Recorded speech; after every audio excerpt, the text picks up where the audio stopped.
Hello and welcome to another episode of Fast Forward, a podcast from QSR Magazine where we talk to the founders, entrepreneurs, and innovators behind some of the world's most exciting fast casual restaurant concepts. My name is Sam Oches. I'm the editorial director of Food News Media and the editor of QSR. And on today's episode, we're sharing my conversation with Nekter Juice Bar co-founder Steve Schulze. Now, I know that probably a lot of you have seen these juice bars all across the country. Really, for the last 10 years, I think we've seen this incredible rise in juice concepts, smoothies, acai bowls. Of course, this correlates with the movement toward more healthy eating, but also nowadays, as plant-forward eating becomes more of a thing, not just a trend, but just actually a movement, a part of Americans' everyday lives. These juice concepts are becoming really popular as that sort of alternative to go to for both meal replacements and snacks. But Nekter was one of the first concepts out there to really grow nationally, to really capitalize on franchising, and to take this juice bar concept into the QSR franchising space. Nekter was co-founded in 2010 by Steve and his wife Alexis. And what's interesting is before this, Steve actually did not have any food experience. He was in the infomercial business beforehand.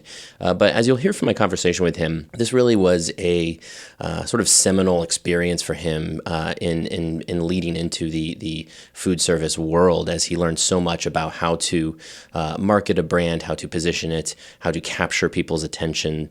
And he's obviously using that now, not just to build up their customer base, but also to find franchisees for this company. So I really enjoyed my conversation with Steve. I was out in California, swung into their headquarters in Santa Ana.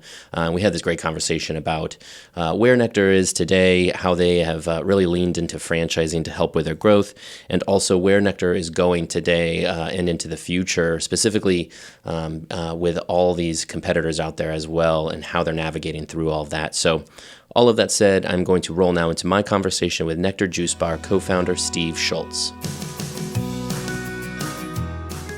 Okay, I'm here with Steve Schulze, the founder of Nekter Juice Bar. Steve, thanks for sitting down with me. Well, thanks for stopping by. Yeah, absolutely. So Steve, I want to take this back before the days of Nekter. What I wanted to start talking about with you is actually how you first got into food service. What was your career before Nekter opened? Yeah, I had no career in food service before Nekter, so never owned retail, never been in food. Prior to this, I was in the infomercial business and was frankly taking a break from the infomercial business, not voluntarily, simply because the economy wasn't going so good and credit cards would decline and forced your people hand. weren't calling on. Yeah, so it sort of forced my hand. Yeah. And what kind of stuff were you doing for the infomercial business? I was working with Guthrie Ranker. That's a company out of Palm Desert, Proactive, and Tony Robbins, and things of that nature. Gotcha. And the upside that you can apply to food service, almost any business, are really the marketing aspects of it. Because it's a very demonstrable type thing. When you have an infomercial, the first thing you want to do is entertain. Mm-hmm. You've got 500 channels, so you got to make sure somebody stops. Then you want to educate the person, and then you motivate them. With a call to action to go ahead and pick up the phone and order something for $19.95, whatever it may be. Sure. And so I think a lot of these same principles you can apply to retail and apply to food and apply to what we've done in the sense of you want to entertain, so they stop by. You want to engage. You want to educate, and then you want to have an offering in which somebody's motivated to purchase. Whether it be a pizza, whether it be a juice, whatever it may be. So I think a lot of the marketing principles apply. So I think that's had a lot to do with our success. Yeah. It's funny, I think in this industry, a lot of people come at this business from either sort of the marketing side of things or the culinary side of things. You come in it with either a marketing background or you come in it with more of a culinary background, but everybody sort of finds their way. But as long as you're sort of strong in one of those pieces, it kind of can assist you with your business. No, I think it is. I think you've got to understand what your strengths are, and I think anybody would say that. Anybody that's a smart executive or smart business owners that the chefs usually are smart enough to bring in the guys that understand the finances and the marketing, and the marketing guys, such as myself, are strong and smart enough to bring in the operational and finance guys as well. Sure, yeah. Because there's got to be something to drive it. So what was the idea for Nekter? How did that come around? I mean, did it just pop in your head one day, or was it something that was percolating for a while? It was sort of percolating. I was going to the local gym, national brand gym, and afterwards I was going over to one of the legacy brands, which will remain unnamed for the time being. And after 6 months, I basically was, running 45 minutes a day and gained 10 pounds, and I couldn't quite figure it out. And so when I was at, getting these smoothies after the gym every time, I finally started looking into what they were putting into them. And my belief is when the legacy brands first started, I believe they were probably authentic. I think they meant well. I think that, that they tried to provide good products. And I think that as time went on, how it's a slippery slope. And I think next thing yogurt, and then ice cream, and then, processed juices, like all of a sudden Welch's apple juice is getting these drinks. So fundamentally, they became, and to this day, a lot of them are frankly glorified ice cream, right? Or glorified Dairy Queen. So it's one step below that. Not that I don't like Dairy Queen, because I do. But, sure. And so the idea behind it was that I'd seen the proliferation of health and wellness, nationwide, in the sense of Trader Joe's, Whole Foods, the local grocers are now having, their fresh fare division and all that kind of stuff. And I thought that there simply was a desire for people to live a more authentic life, a healthier life, more transparent with what they're putting into their bodies. So at the time, I was a fan of, not at the time, still a fan of In-N-Out Burger. Sure. And California, you have to be, right? Well, I think people around the country, California in particular, but yes, I think around the country, people are big fans of In-N-Out. Sure. And I think last time they, innovated the menu was probably 30 years ago. Right. But that's the, one in a billion company. But with that said, the menu is very simple. And for us, I think that the goal was to make it simple and also make it taste good. I think a lot of times when you're talking about something new like this, it's hard to understand. The green juices that people were used to, or maybe a shot of wheatgrass. And so the trick really was make it affordable, make it accessible to anybody that was desired a healthy lifestyle, and make it approachable, so that somebody came in, if no matter where they worked, whether they worked at Lululemon or Staples or a Postman or a soccer mom or whomever it was, that if they had that desire, we'd be able to offer it to them. So. And what year was this? 2010. 2010. Okay, so this is still before I think right when the health movement, I guess, was starting to sort of bubble up, but before it had really started to take off. So back then, I think health meant something completely different than what it means now. And I think it was brands like Nekter that seemed to have to educate the guests, right? I mean, to some degree, brands like yours, you had to be the ones that come in and say, that's not healthy. That smoothie isn't necessarily healthy, but this is. And what was that process like? To a certain degree, yes, but I don't think, and I'm never one to, I just talked about the legacy brands, but I think they're fully aware of that and making a shift in what they're doing today. But, I think the consumer is smart enough. I think that, we're an education-based brand. I think that people were smart enough to understand that the ingredients, weren't that healthy. And I think that word of mouth played a big role. It was a small little store, maybe 900 square feet, but we had lines out the door, a lot.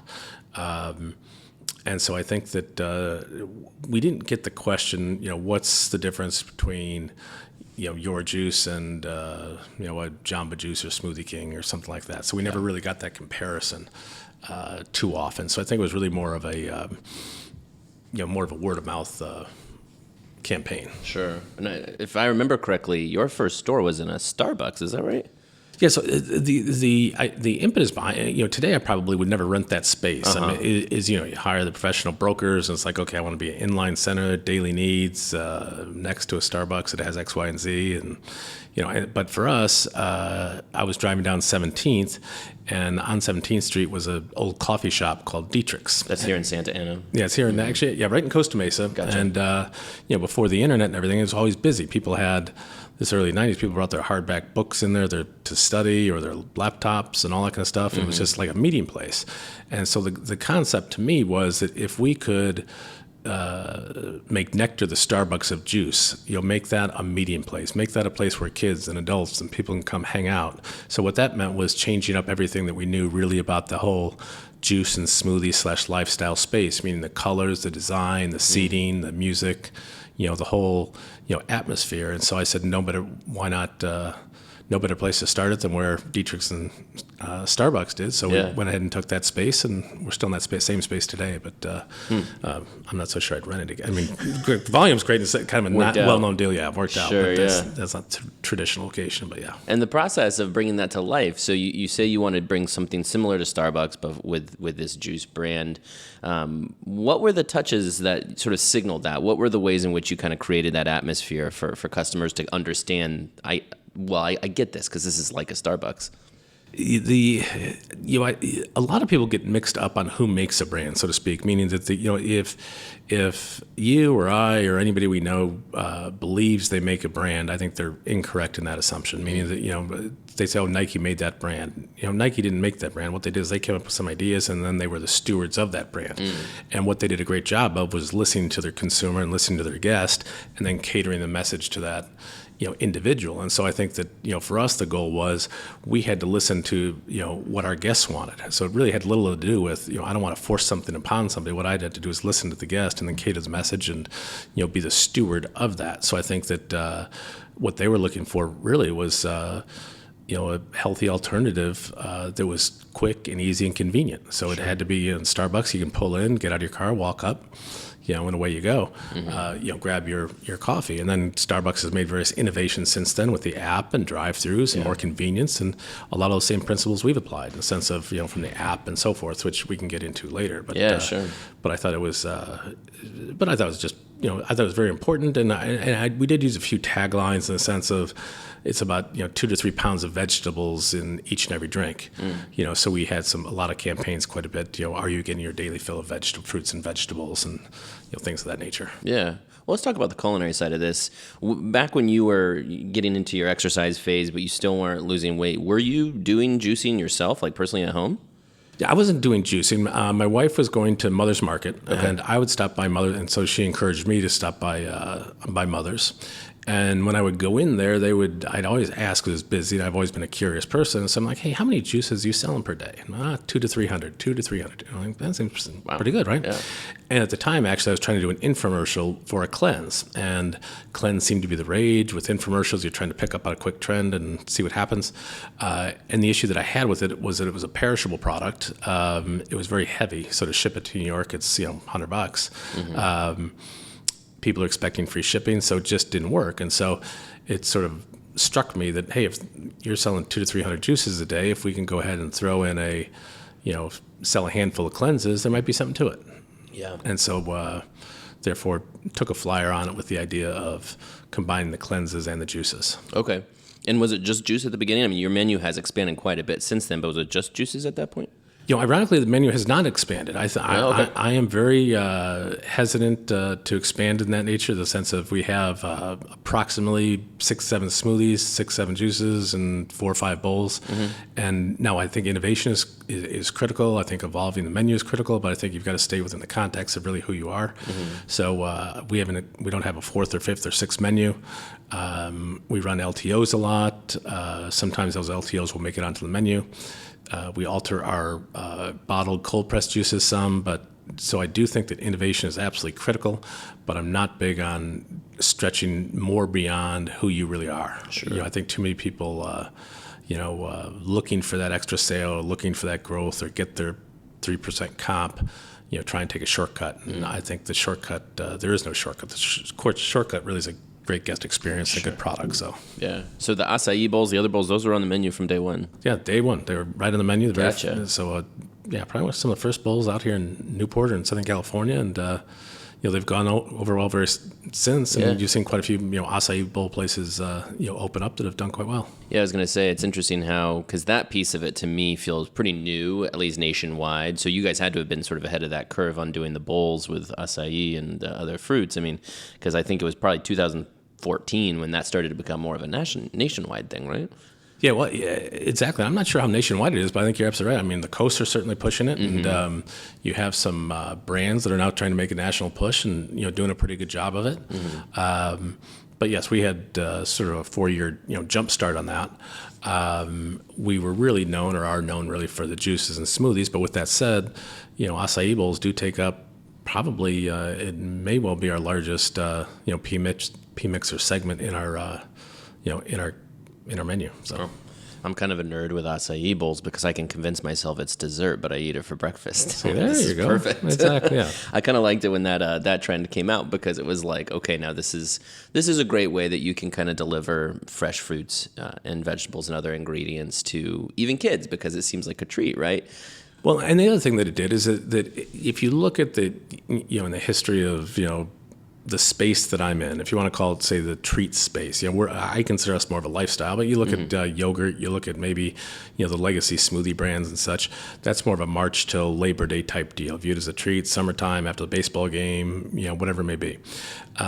For us, we're a lifestyle brand, which typically kicks off January 1st because everyone wants to lose weight, get in shape, whatever it may be. With the proliferation of the Acai Bowls, what we're seeing is people are viewing that as a meal. So instead of going to say a sandwich or whatever it may be, we're getting quite a few people that are now looking at that as a meal. So therefore, as far as some of the seasonality is concerned, it's extending our season as opposed to shrinking it, which I think is not kind of nice. Sure, yeah. So your first store, lines out the door, first day?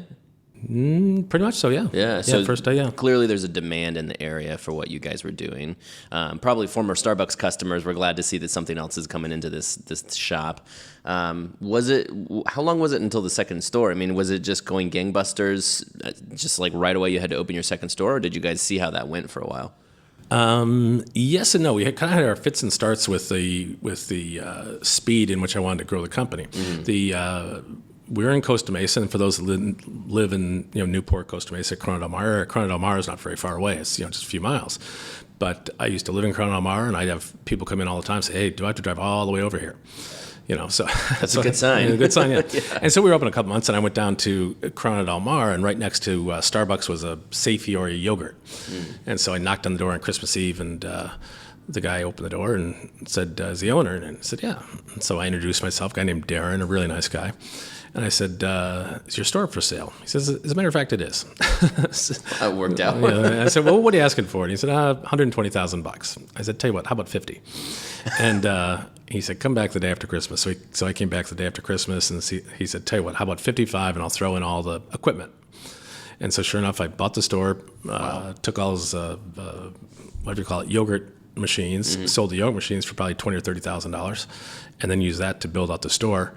And then opened about 30 days later, and from day one it was profitable, and has remained profitable for probably 7 years straight now, I guess, give or take. But I think we probably did 60,000. For a small little 900 square foot store, I think we did about 62,000 the first period. For my period, the first 28 days. So wow. So you must have known pretty early on this was something that you could scale. Yeah. I think initially the thought was that it was a limited brand to, higher end, not a higher end, but a limited demographic initially, meaning the Pacific Palisades, Santa Monica, La Jolla, Newport, places like that. But in a very short period of time, we became well aware that it could scale, and the concept behind it was, part of the affordable and accessible concept was we wanted to make sure that it could not only live here in Southern California, but could live, throughout the country. And I thought that was, a critical aspect. And I thought catering to the soccer moms and ultimately the kids was a very critical component of how we tried to position the business. So now if I go into a location, and we have one in downtown Phoenix, and I'll go in there at 3 or 4 in the afternoon, there might be 30 kids sitting in there. Wow. When I was younger, I go to 7-Eleven and get a big gulp. So now you get in there and you have all these kids hanging out, and it's designed for that. It's just a very cool, chill environment. Sure. Edison lighting, a lot of benches, a lot of community seating, and so it's good to see the younger generation, and I think that bodes well for our future. I think that you look at some of the people a little bit older. I think that, in my opinion, people that are 70 today are probably in better shape than they were when they were 50. I think they're more conscientious about what they're putting into the body. So. Yeah.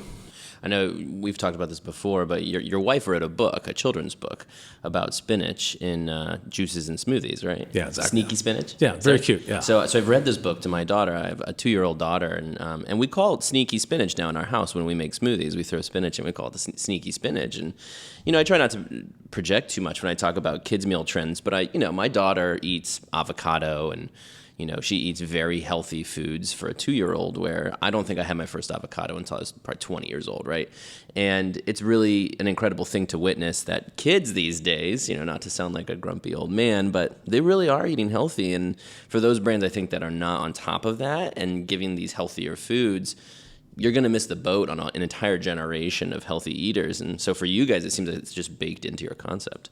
No, I think it is. I think, as I mentioned with the example of the high school kids before, and then, speaking with, about Alexis and the Sneaky Spinach book and such, I think that's a great way to, sneak a little spinach in, to get your kids to eat fruits and vegetables. And I think that, parents are more aware of what they're putting into their bodies. They're more conscientious about their children. I think all parents want their children to have better lives than they had, so to speak. And part of that, a big part of that is how they eat. I think some brands are sort of behind on that, and they need to, catch up and be more aware of it, because I think this younger generation, the millennials and Zs and so forth, are demanding transparency, customization, quality, a lot of different things. And I think it just bodes well for the future on how I believe the people are going to, how and what they're going to put into their bodies, and it's spreading to different, areas as well. We're going to pockets of the country that I normally would think, are you sure about that? Right. And all of a sudden I see the numbers. I'm like, oh man, crazy. Yeah. So it's interesting. You said the word lifestyle earlier, and it kind of comes back around to that. No, I think a lot of people in the fast casual industry especially like to use that word lifestyle brand, but it's sort of gotten to this level where it's a little bit maybe murky what that means to people. But you said it very clearly about when you opened your first store, this was a lifestyle thing. So can you explain what that means to Nekter? Yeah, what that means for us is that, first off, as I mentioned, part of being fresh and being affordable and accessible is that the motivation for us has always been that if we can get somebody in to come in and try one greenie, and if that is the impetus for them to walk their dog that night, or maybe have chicken or fish instead of a burger, or maybe go to the gym, then as far as I'm concerned, we've done our job. I think the idea of making people more aware, and I think that that for a lot of people, they need that first step. Just like you. I mean, if you go to all of a sudden you're going to the gym all the time, then you stop, and it's hard to get back. But all of a sudden you go back to that gym, and all of a sudden you realize how good you feel. And I think the same thing applies towards eating. If you eat too much and you put things in your body that aren't so good, all of a sudden you start eating healthy, all of a sudden you're like, wow, I do feel good. And that becomes addictive, and then you apply it to other aspects of your life. So it's not just a matter of going to Nekter 5 days a week, but it's a matter of, do I have a salad for lunch, or do I have, a burrito, or what do I have for dinner? Right. At what point did you realize that you wanted to go the franchise direction? I was very reluctant on the franchise route, really. And that was more really had to do with the brand, had to do with, maintaining the standards and such. And so what I agreed to do in 2012 was to award 6 franchises. And part of the caveat is that, and at the time we probably had a backlog of 200 or 300 people or more that had inquired about franchising and asked and such. And I suppose the easy decision at that point would have been to franchise, but I just didn't think we had the systems in place. And I think I personally wanted to have proof of concept, because I think in good conscience, and until I knew it really worked, until I'd been through a few cycles, both up and down, I didn't really think that was ready. So what we did is we awarded 6 franchises in 2012, and then we sat on it for 2 years. And what we did is I wanted to see how that relationship evolved between the franchisee and franchisor, what they thought about us, what we thought about them, whether they were representative of the brand, whether we had the necessary people and infrastructure in place to support them. As it turned out, after two years, the franchise, very frequently the franchise stores will outperform, both on a guest experience and a volume level. But a lot of that has to do with the franchisee being very engaged in it, whereas sometimes with the corporate model, it is sometimes difficult to motivate some of the staff. I mean, not always, but occasionally it's a little bit problematic. So once we determined that we felt it was a successful model, we went ahead and took about a year to put the program together, and then launched it in 2015. Okay. And those initial franchisees, were they all in California, or are they all over the country? They were all in California. Okay. I wanted it to be in California, and I wanted it to be somewhere where I could oversee it. I could stop in the stores on a daily basis. I could see what the interaction was like. I think that you see a lot of people franchise very quickly, and with 1 or 2 corporate stores. At the time we probably had 20 or 30 corporate stores ourselves, and so I felt that I had a lot of skin in the game, and I understood the business, and I knew what they were going through, and they knew what vice versa. And I think that that's an important aspect. So so I always like to see whatever they're selling or whatever the brand may be. I always like to see them vested in what they're doing as well. So you'd open 20 to 30 corporate locations in 2 years.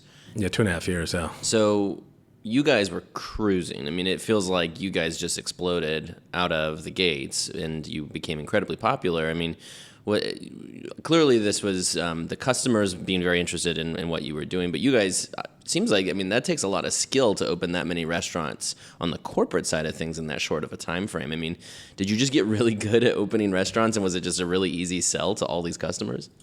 No. It was, if somebody could say what my biggest mistake was, it was, while I was very patient on the franchise side, I wasn't very patient on the corporate side. It would generate a tremendous amount of sales, a lot of interest. We knew how to put the stores together, but the people are what really makes any company or any business or anything.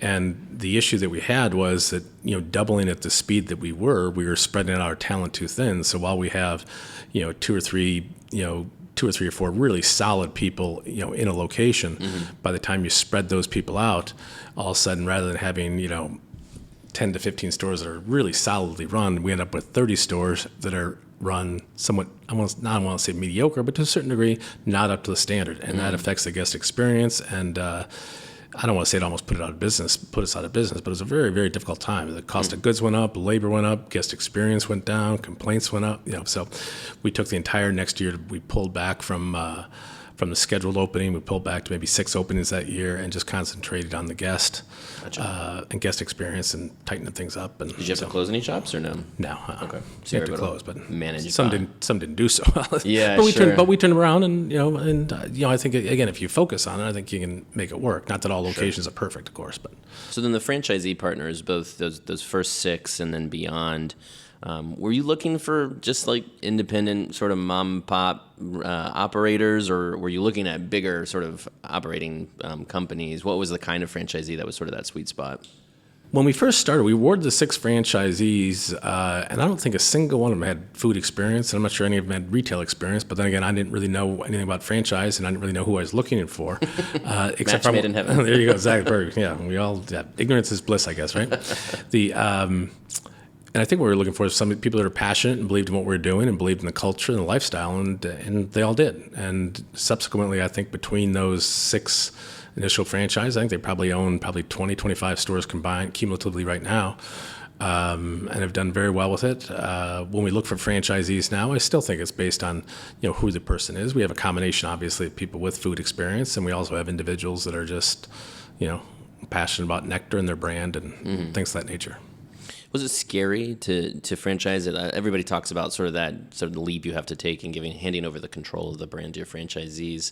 Was that a scary thing for you to have to overcome?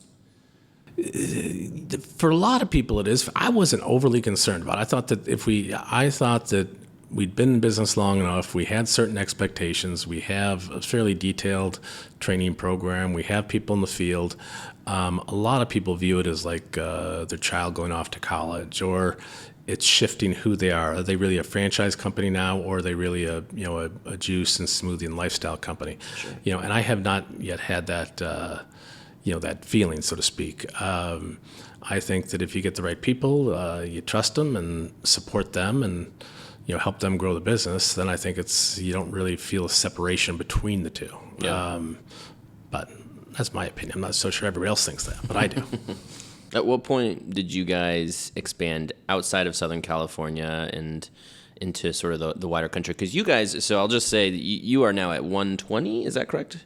Locations? 130 something. 130, I don't know. Okay. And you're all over the country. I know you're East Coast because you're in my neck of the woods in North Carolina. I know. Oh, good. Yeah. So at what point did you get out of Southern California? What was that process like when it was sort of away from your home base? And this is another thing that we were very strategic about and smart about, in the sense of we did go into Arizona relatively soon. We went to Arizona in 2012, but part of the reason for that was I went to school down in Tucson. I knew Phoenix very well, and to me it was a very similar demographic to Southern California. So that wasn't a great stretch. And then the next proliferation beyond there, next expansion beyond that was Dallas. But with our growth for the first, I want to say, literally 7 years, most of the time up until most recently, really, I've really limited on where we can grow, meaning that I want to go into a location. When we went into Phoenix, we went with 3 locations. I think that you have to go in there, you've got to make a presence, you've got to have some brand awareness, you have to have some proliferation with the employees, optimize some stuff. And if it can improve the market, then I believe in infilling that market. So no reason for you to hopscotch around and put, say, 1 or 2 in Phoenix, then 1 in Denver, and 1 in Idaho, and 1 all over the place. Right. And although we had a lot of requests from, say, Idaho or Minnesota or North Dakota or wherever it may be, we turned all those down simply because I believed that it was best to infill those markets, build from within, and I didn't think that if I put a single location for the sake of argument in Fargo, would I be able to support that location and be very efficient at it. And I just didn't think that was fair to the franchisee, and I didn't think it was fair to us. And I see a lot of brands that do that. I don't understand. And also from a supply chain standpoint, we buy, a couple $1 million worth of produce a month or more. And is a franchisee in North Dakota can be able to take advantage of it? To a certain degree, yes, because we have a national co-op, which not a lot of people have. So what somebody pays in Houston, they pay in California. So we've set up some efficiencies for everybody. But when they have those isolated locations, I think no matter what the brand is, it just makes it much more problematic. So if somebody's going to franchise, my opinion would be, go to a city, own that market, become the dominant player in that market. Because again, if I go in there with three locations in Phoenix, I open 3, but then I jump and skip over to Denver, there's every opportunity for somebody else to go in there and knock us off or to do what we're doing. But on the other hand, we now have 20, 25 locations in that market, and it's going to be very difficult for somebody else to penetrate that market and take market share that we maintain. So, and you mentioned this before, this idea that Nekter seems to be able to work anywhere. And so when you talk about somewhere like North Dakota, it doesn't seem like that's on the tip of people's tongues when they're talking about their expansion plans, in this industry, right? It seems like, especially what we watch in the media, I'm so interested in seeing how the Southern California brands either make Denver or Dallas their next market, because they vibe really well. I mean, they have a lot of similarities. If you can make it work here, you could probably make it work there and vice versa. And similarly on the East Coast, there's a lot of sort of sister cities. It's, well, if you make it work in this city, you can go to this city because of sort of, I guess, the nature of that market. But then when you talk about somewhere like North Dakota, I mean, there's obviously demand for juices and fresh, healthy foods there too. But I mean, is it at all different going into some of these markets where maybe it's a little less obvious, or certainly where that hasn't existed before, and trying to say, like, this is what we're all about? It's interesting. A lot of it really comes down to more of an aspirational type brand. I mean, being lifestyle and also being an aspirational brand. When we go into these newer markets, especially when they don't have it's currently not there, we're all of a sudden the new shiny toy. We're the trend from California, so we naturally get some buzz going from that factor. And then the buzz creates people coming in and trying it. And then from trying it, for the most part, if we do a good job, they like it, and then it succeeds. So it's interesting to see that the numbers that we do out of Denver and some of these cold weather climates are very, very strong. This rain in Southern California doesn't help as much over the last 45 days or so, which you may be familiar with. But but the people but folks that live in New York and in Denver and Chicago, they're used to that weather. So and I think that there might not be quite as large a pockets in some of these regions as there are, but I think that, like most trends, they start at the coast, east and west, and then they push in. So some of the things that we're doing now in California, it's taken parts of Texas a few years to sort of catch up, and some of the other parts of the country. I think that we will be in Chicago and not to do this in the future. We launched in Cleveland not too long ago, and we'll start infilling those markets. We open up in Philly in a couple of weeks. So I think that where a treats brand has a very difficult time in the cold weather climates, just because of limited time in which they can remain steady. I think we have an opportunity to really expand the brand within those areas. Yeah, sure. So obviously in this time of opening all these new locations, you have had several competitors pop up as well. So now we're seeing several brands participating in the juice, Acai Bowl, and smoothie categories today. which I can imagine must be partly a good thing in that it can sort of spread the message of, this great product to the country. But I can imagine obviously there's some challenges there too. So what is your impression of sort of the competitive field and sort of your attitude toward having to sort of sift through what is becoming sort of a pretty busy category? I think anybody would probably say that there'll be a shakeout at some point. I think that certainly when you do something successful and people are, going there, people are going to, to a certain degree, copy it, have copycats, and there are copycats out there. Mm-hmm. I think the advantage that we have is we've been doing it for a long time. We're well capitalized. We understand, the disciplines of the cost of goods and labor and, the structure of things and how it's run. And what I found, because I've had quite a few of the mom and pops come to me and say, hey, would you be interested in, taking over my store and converting it from X to that, which we've done. And a lot of that, sometimes somebody gets motivated and say, I want to do this. But again, they don't have the background or the experience to understand, hey, you've got to keep cost of goods under 30%. You need to have labor X.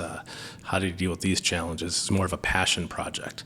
And then when you have some of the copycat brands, I think some of the mistakes that they make is they, go more of a shotgun approach where they'll pop, one in Phoenix, one in Albuquerque, one in, wherever. Right. And if you're not getting the buying power, or you're going to have more success, I can buy for 130 or pretty soon 200 locations. Am I going to be able to competitively compete with you that's has one or two locations in one in a certain area?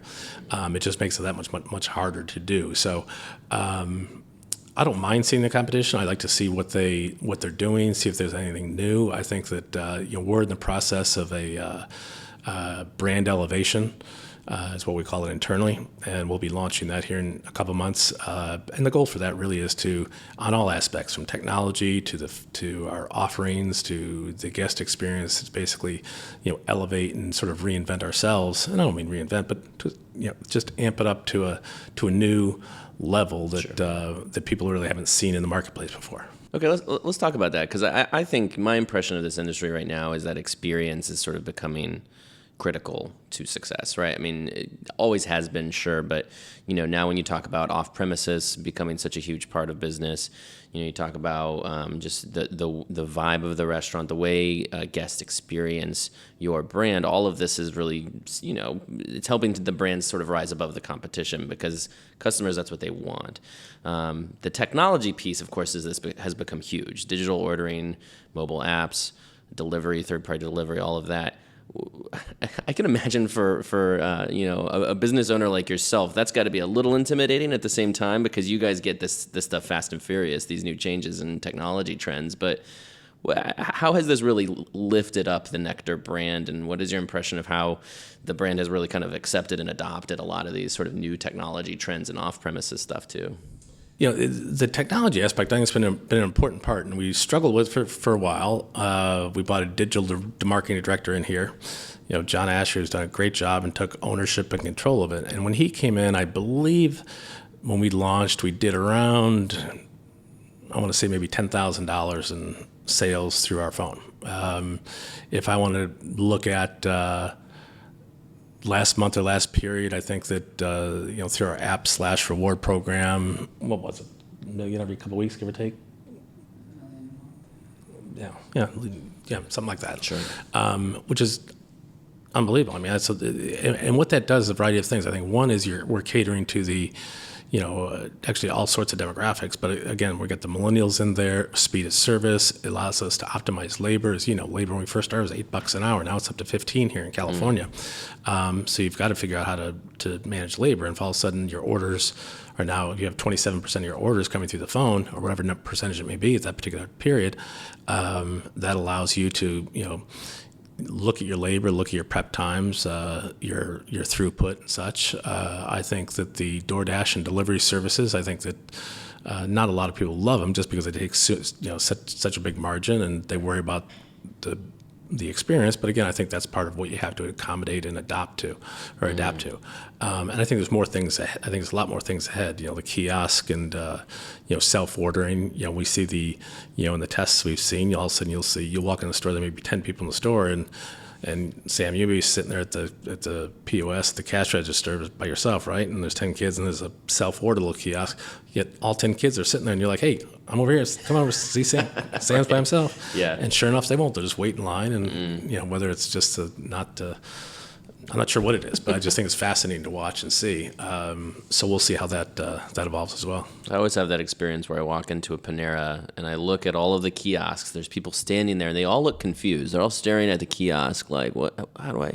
Now, I'll say Panera has a very effortless kiosk setup, but you have some maybe older folks, maybe not as familiar with it, and they stand there. And I look over and the cashier's just standing there, just waiting for somebody to walk up. Yeah, it's like, please talk to me. Yeah, and it's, I understand some people maybe don't love the human interaction piece of it, but I also don't love the sifting through all of the menus part of it, and the kiosk. So it's a funny thing because I think, what all of this is really offering a variety of experiences to the people so that they can, coming back to that customization thing, they can choose their own experience to do it however they want. No, they can, and it depends. And understanding what your experience is important as well. I mean, I just don't think a lot of people really take that much time to understand what they're trying to get, what that experience is. How do you want to make that person feel? Meaning that there should be when you go to a movie, you have an expectation. If it's a thriller or a horror movie or whatever, there's this expectation. And I think that, if you're going to go to a new restaurant, whether it be QSR or fine dining or whatever, usually you're going because somebody's recommended it or you've possibly read about it, so you have an expectation. So you sort of played a video or a movie in your mind, and then you play through that movie as the owner of Nekter, the CEO, founder, whatever you want to call it. I play through that movie, and my movie is, okay, what is it when the person drives up, gets out, and they see the store? What emotion am I trying to evoke when they place that order? What emotion? Then when they leave, my goal is to at least from my perspective, is them to be in a better mood when they walked out than when they walked in. And if I can achieve that, great. If I haven't, then I'm doing something wrong. And I think that the same thing holds true if you go to a nice restaurant and you have a shitty experience. You're like, you're not going to go back, right? Right. Yeah. So and it's hard to get somebody back. Oh yeah. We've all done it. I've been to restaurants and just don't go back for either ever or 6 months or whatever it may be. So, and especially when you're fast casual, you have 200-300 a day, 200 or 300 a day, 200 or 300 people per day coming through your place. You've got to make sure you pay attention to each and every person that comes in. That's why Chick-fil-A has just done a remarkable job with their guest experience. Absolutely. There's a number of brands out there that are just unbelievable in how they cater to the guest. Sure. So how to adopt and take some of those things that they've done and others, sometimes it's not as easy as it looks. Right, yeah. They have the unfair advantage of being like 60 years old, right? Everybody always talks about Chick-fil-A, and it's incredible, but people also have to realize when you fine-tune a program over 60 years, you better be pretty good at it. So are you guys doing the third-party delivery thing, or did you guys jump on board all of those? We held back not held back, but we resisted it until probably fall of 18. Okay. And then we went all in and have 3 to 4 of the various carriers and all the restaurants nationwide. How do you feel that the Nekter experience translates to the third-party delivery and the product? And that was my main concern. Yeah. The reason I pushed back on it was, again, we have smoothies, and I was worried that all of a sudden you order a smoothie, and as I order enough from Postmates and such that it always says 40 or 50 minutes. I'm like, yeah, am I going to get a slushy melted smoothie? But in fact, it's been very good. I mean, I've ordered all the time just to make sure that they're doing okay, and the complaints that we get are very few, and so good. I think it's worked out pretty well. What about Drivethru? Do you guys have any Drivethru operations? We do not. I'd like to have Drivethru. The problem we've had in California is basically occupancy cost. Things are so expensive out here in California. We are looking in other states. I do think that Drivethru is good, or not good. I think it's will drive sales certainly. Yeah. But again, if we're talking about specifically, say here in California, Arizona, actually most markets, really larger markets, is we're competing against Starbucks, Dunkin' Donuts, and a number of other brands for that space. And again, with labor, everything's getting squeezed, so to speak, in the sense of, when you go from $8 to $15, you're all of a sudden go from occupancy costs that you're used to, 6, 8, 9, all of a sudden you get up to squeeze up or, crawl up to a 10. Then you go through a drive-through, you're looking at a higher, build out. You're looking at a much more expensive, proposition. Right. Now you can get the sales, but again, in California here, the difference in rent may be annualized 70,000 compared to 170,000. Okay. And the build out might be 250 compared to 500. So you've got to look at it and run the numbers and make sure that the numbers pencil. Sure. So a lot of fast casual brands are getting into drive-through now. It seems, I think they're kind of waking up to the fact that this is an incredible potential, incredible revenue stream. And so now you see Chipotle is doing drive-through. They call them the Chipotle lanes. Cava is getting into drive-through as well. And both of those operations are doing the mobile order ahead only for the drive-through lane, which to me, I think, that maybe has some logistics that these brands are going to have to work out to make it work. But, if you make that work and the experience is increasingly going to the phone as it is, that could make a lot of sense for a brand. And I don't know if you've put much thought into it yet about what the Nekter drive-through experience could look like. Yeah, we've played around with it quite a bit. Part of our concern is everything's handmade, it's fresh, it's prepped fresh. So our concern, to a certain degree, was speed of service. Starbucks has gotten so good at the time and processes and procedures and placement of things and how it's done. And I'm not suggesting that we haven't. But again, if I'm going to cut up an apple, banana, kale, spinach, parsley, and then freshly squeeze each and every juice, all of a sudden, if we've got 15 in line, I can only make so many at a time. Right. So I think there are ways to overcome that. And I do think that we will get into drive-thrus at some point. We just haven't been presented with that opportunity. And then I look at it as, is that going to be the driving force? I mean, I know with Starbucks it was okay. Every place has got to have a drive-thru going forward. With us, I don't. That's not a decision that we will be making. I think convenience, like you had mentioned with the delivery services, with the app, part of that goal is how to make that more convenient, how to make that easier, faster, quicker for the guests, because everybody's on the go, everybody's got something to do, curbside service, so there's all sorts of different things that are people looking for, and it all really revolves around convenience. Sure. So let's talk about the menu a little bit more. So you said that the menu really hasn't changed much. So since the day one, you guys have done the juices, the bowls, and the smoothies, but clearly you've also been doing other innovative things too. How do you approach menu innovation with Nekter? What does that look like? What are you trying to do? And I guess, too, a part of that is, what are customers asking you for from the menu? Now that we're more of a national brand, we have to be a little bit more cautious with that. And that as an example, it was 2014, we introduced turmeric and charcoal drinks nationwide. Oh, sure. But it was too early. Okay. People weren't, you talk about it today, everybody's familiar with them, they know what they are, and but at that time it was too early. We pulled them off the shelf. We introduced them 2 years later, and sure enough, they go right up the bestseller list. So I think timing for that and being conscientious that not all taste profiles are the same. People in Houston might be different than they are in Southern California or Fargo or wherever it may be. So I think that's one thing that somebody has to be a little bit careful about.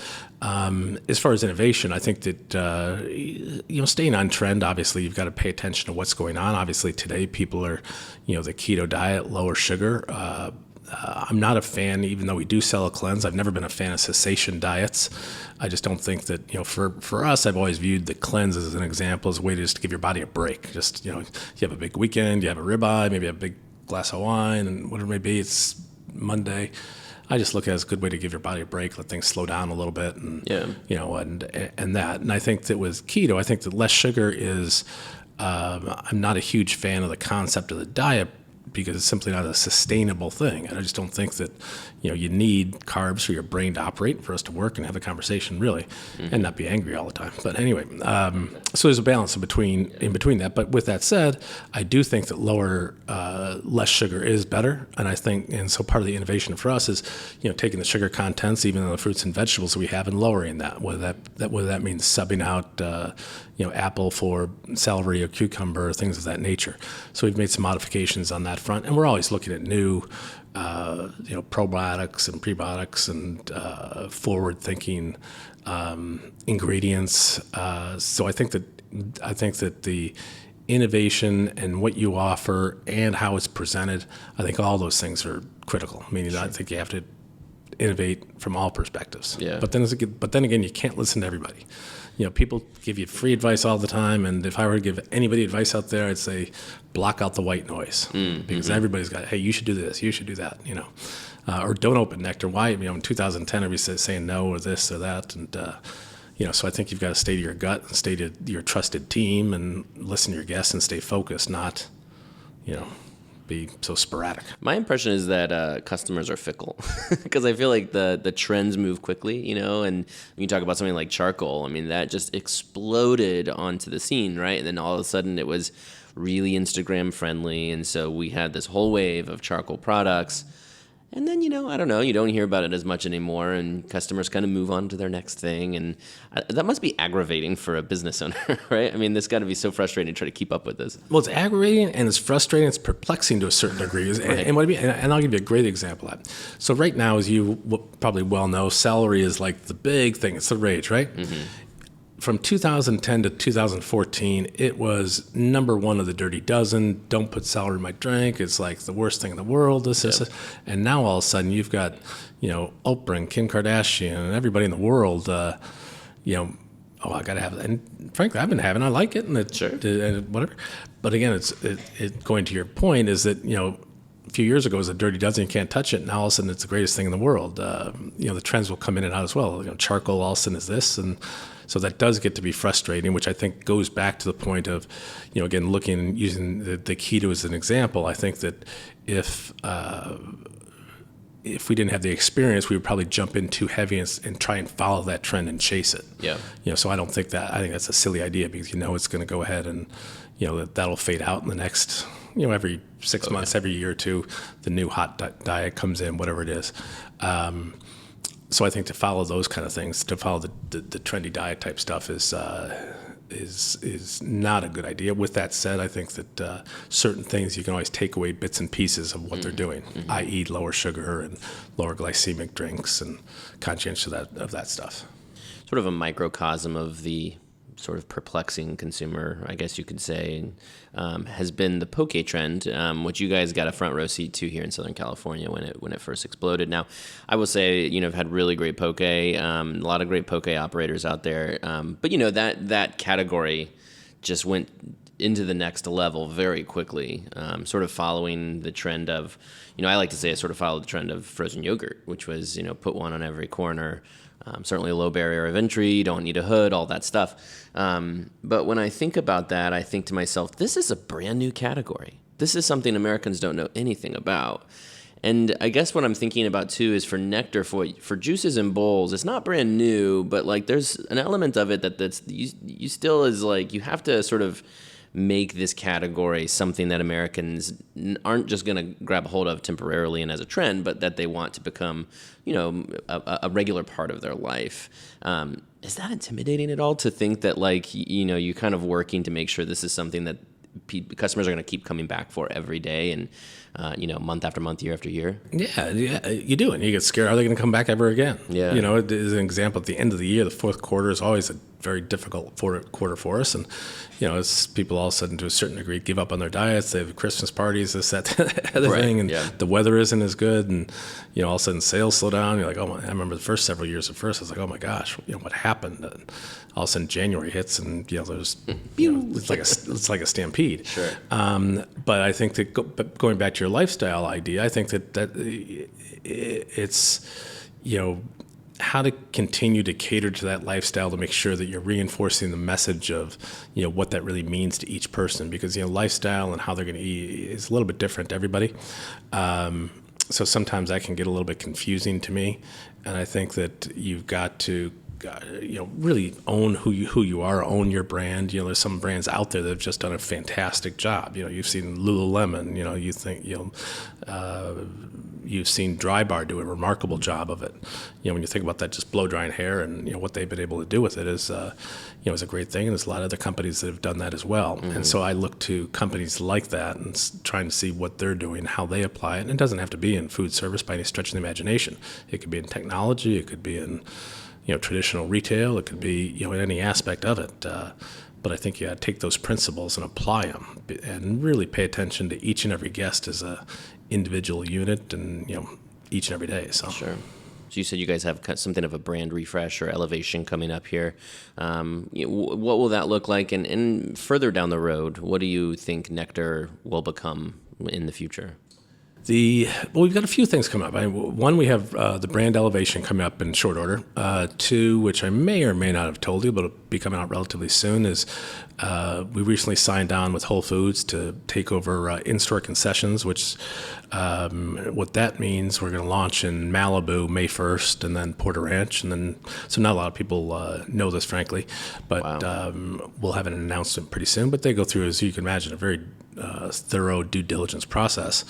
And so we'll be rolling those stores out with the change from Amazon. With Amazon buying Whole Foods, they went through a change in how they want to run and operate it. And so at these stores, you'll see coffee and the juice and smoothies and bowls, but all Nekter run and operated. So we're excited about that partnership. I know they're excited about it, and it keeps expanding by the day. So I think that's a good thing. We'll be adding more. We'll be adding more food elements to it, and by food I mean more grab and go. Okay. As an example, you have the snack packs at Starbucks. Just visualize an elevated version of that, so to speak. Cool. But there'd be a system behind what it is. I mean, it won't be just grab this. So we're putting a few different things in place that are more systems. We're putting things in that are more making things more transparent, more customizable. I think that the millennials in particular want to be able to customize and decide what they want in their in their drinks and in their bowls. So we're adding a few elements to that perspective, and then we've got a few design initiatives that are coming out that'll be pretty cool. Cool. So and I assume the franchising just will hum along, and you guys will just continue to expand across the country. Yeah, right now we have about 175 stores in the pipeline. Wow. We're set to open about 60 this year, so a little bit over one a week through the rest of the year. So I think that for us, we've really got to cater to the franchisee. We've got to really work with them closely and listen to their concerns and their challenges and address those. Explain what our initiatives are and the why behind them. Not just shove them down somebody's throat. Make sure that the guest and the consumer understands the why behind what we're doing. And again, that comes more from the infomercial background. If you can understand what the why is, then people go, aha. And they have that aha moment, and then they walk in. So I think that all those things are just critical, and it takes a good team and good people, and to execute on that. And sure. So fortunately, I think we have that in place. So yeah. Well, before I let you go, Steve, thinking back to your early days, you came out of the infomercial industry. You started this company that has been incredibly successful. When you think about other people who are getting into this food service world and the fast casual world, what would you say to somebody just getting in on it now? What would your advice be to them at their early days? The two things that would be easy for me to do. One would be, as I mentioned earlier, block out the white noise, because again, all their friends are going to give them advice, don't do it, or this or that or the other. And it's just, those are usually fear-based comments, I believe. So I'd say block out the white noise. I would say make sure they perfect their system and don't grow too fast. I think that all of us have this, they want to open their one shop with the idea to open 5 or 10 or whatever. Yeah. Make sure they're doing it for the right reasons. When I opened Nekter, and I opened the first one in 2010, finance or money or how much is going to make it on it didn't cross my mind, and it frustrated the attorneys and accountants for a number of years. It was 2013 or 14. I don't know how many stores we had open by then, but probably 30 or 40. And people asked, hey, what's it worth, or what's it? Never crossed my mind. I mean, authentically, it really didn't. The goal was, hey, if we take care of our employees, if we take care of the guests, everything kind of works itself out. And I think too many people, if they're passionate about what they are, if they're doing it for the right reasons, so make sure that if they're opening whatever concept it is, make sure they're doing it for the right reasons and not doing it because they believe they're going to become, a multimillionaire, this, that, the other thing. I didn't start Nekter with the idea of building, 2, 3, 4, 500 locations or whatever would do. The goal was I wanted to provide something that I was passionate about, something I was interested in, something that where we contributed to the community, somebody where I felt the team members and employees would get some, positive feedback and encouragement, and as a result, then I think the result is then you're compensated. Sure. But the compensation should be the last aspect of what you're looking for. Yeah. So, or the motivation behind it anyway. Sure. Awesome, Steve. Well, thank you so much for joining me today. I really appreciate it. Sam, appreciate it. Thank you. There you have it. That was my conversation with Nekter Juice Bar co-founder Steve Schulze. As always, please head to qsrmagazine.com for all of the news and information and insights you're looking for covering the quick service and fast casual restaurant industries. And go subscribe to this podcast wherever you do listen to your podcasts. We would love for you to subscribe. We'd love for you to leave feedback, rate the show, review it, send me feedback, sam@qsrmagazine.com. We would love to hear your thoughts, and also if you have any ideas for who you think we should feature on the show in the future. Thanks again for listening, and we'll talk to you again soon.